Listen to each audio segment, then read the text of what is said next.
Mais est-ce que je me sers avec les papiers? Ah bah peut-être que c'est que pour les intervenants.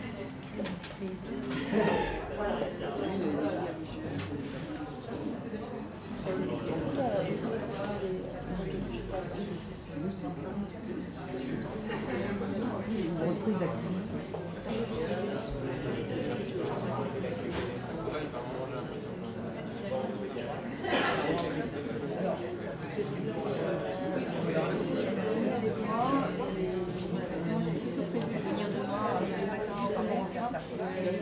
Là, je vous propose qu'on commence ce premier format de ces rencontres in real life, comme on aime bien dire en français, de Cancer Contribution. Donc c'est une première fois qu'on tente ça dans ce cadre-là. Il faudra donc évidemment permettre toutes les créativités, les approximations formelles de cette première expérience. La plateforme Cancer Contribution a été lancée au mois d'août dernier, après un long travail de réflexion.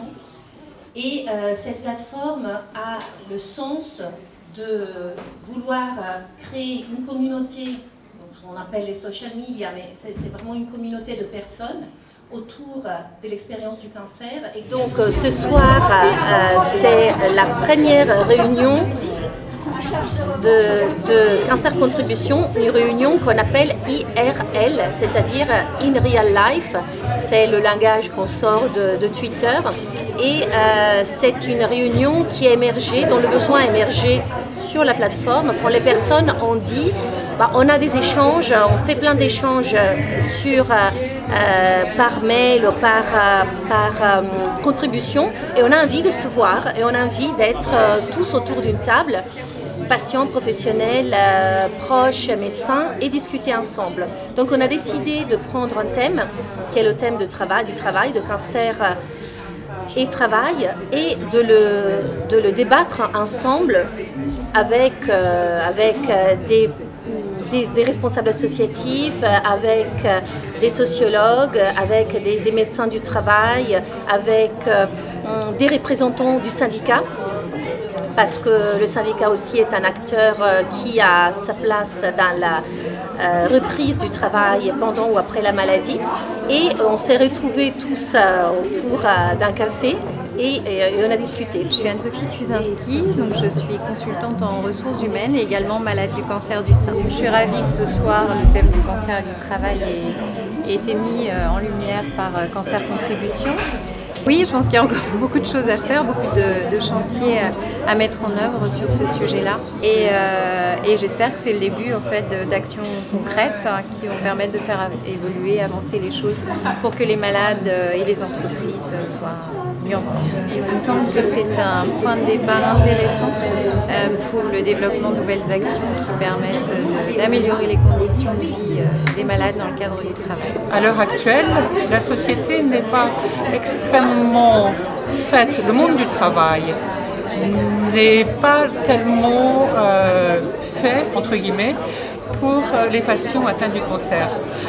D'abord parce que la législation de la maladie longue durée n'est pas très appropriée, et ensuite parce que même si la médecine a considérablement évolué et que les patients vivent avec leur maladie et guérissent de plus en plus grand monde, le cancer est un mot qui fait peur. Il fait peur à soi la première fois qu'on l'entend, puis après on vit avec, on se bat contre et on gagne. Mais il continue de faire peur aux autres.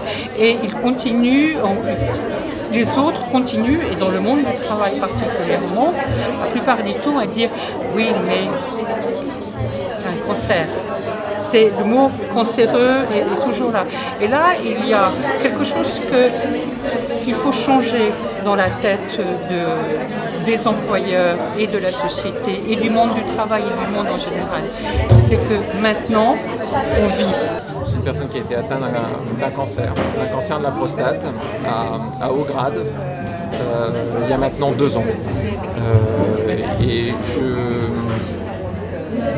je me sers de mon expérience pour la transmettre à d'autres aussi bien dans le domaine des traitements, dans le domaine de ce qui peut entourer les traitements, et également dans le partage de qu'est-ce qui se passe après le cancer. Et faites compte, est-ce qu'il y a un après-cancer? Ou est-ce qu'il n'y a pas une espèce de no man's land qui existe, qui est toute cette histoire de rémission, j'aime pas le terme. J'aime pas le terme de rémission parce que ça ne veut rien dire. Soit on est malade, soit on ne l'est pas. Et c'est le problème d'aujourd'hui de tous les gens qui sont atteints d'un cancer et qui sont encore vivants. Est-ce qu'on est encore? Est-ce qu'on est malade ou pas malade? Voilà. Et le problème, c'est qu'il faut vivre avec ça. Et je pense que c'est aussi préparer notre société à accueillir les gens qui sont dans ce cas-là. Dernière chose, tout à l'heure je vous disais que le cancer a été une métaphore de la mort. Je crois qu'il y a une métaphore de la mort qu'on a depuis le jour de notre naissance. De toute façon, un jour ou l'autre, la vie s'arrête.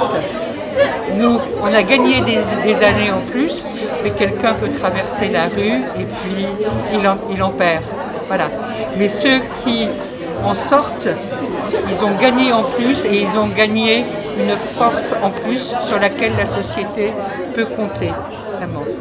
Ça ne bouge pas, regardez dans tout ce qui a été dit, il y a des inadaptations, ou bien on dit bon mais maintenant les traitements c'est fini, donc tu es guéri, donc tu peux repartir aussi vite qu'avant.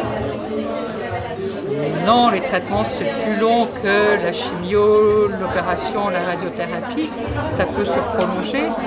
Et puis plus vite qu'avant, peut-être pas, parce que si on est arrivé là, c'est peut-être qu'à un moment on est allé trop vite et on n'a pas réfléchi à ce qui se passait à l'intérieur de nous. On s'est un peu oublié dans un monde qui est extrêmement concurrentiel. Et puis, je crois que ce qui est riche aussi, c'est que pendant tout ce traitement, on a pris le temps de réfléchir sur ce que c'est que l'existence et sa signification. Et dans un monde où tout va trop vite, des gens comme nous, les patients, avec cette patience qu'on a eue, de prendre du temps, de réfléchir et d'aller au but sans se tromper, mais sans se précipiter, là, il y a une véritable force pour le monde du travail. On n'est plus dispersé, on avance. Voilà. Il y avait un peu des gens de tous bords, c'est-à-dire que de tout domaine. Il y avait à la fois des patients, il y avait à la fois des individus qui étaient plus du domaine médical, ce qui permettait d'avoir un échange constructif. Mais ce qui manque, on va dire, c'est le législateur. Ce sont les lois. Et faites compte, les lois ont toujours un métro de retard. Ce qui est dommage parce qu'il y a quand même près de 50% des députés qui sont des médecins. Cherchez l'erreur. C'est toute la promesse de Cancer Contribution. Cancer Contribution se base sur des échanges et puis on fait retraiter la matière par des équipes de recherche. On est en partenariat avec la Ligue nationale contre le cancer qui nous permet d'entamer la voie de la recherche et cette recherche va pouvoir après être la base de nouveaux dispositifs de loi. Et ça a été effectivement un moment extrêmement fort parce que de ma part, pour la première fois, j'ai assisté à des échanges entre acteurs différents qui étaient sur le même plan, qui étaient sur le même niveau.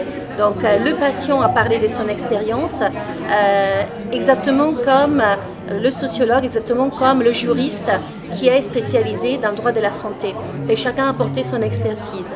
Et tout ceci nous a donné énormément de matière, une matière qu'on va pouvoir traiter pour pouvoir faire effectivement identifier les failles qui existent dans le système et faire émerger de nouvelles pratiques ou de nouvelles dispositions législatives.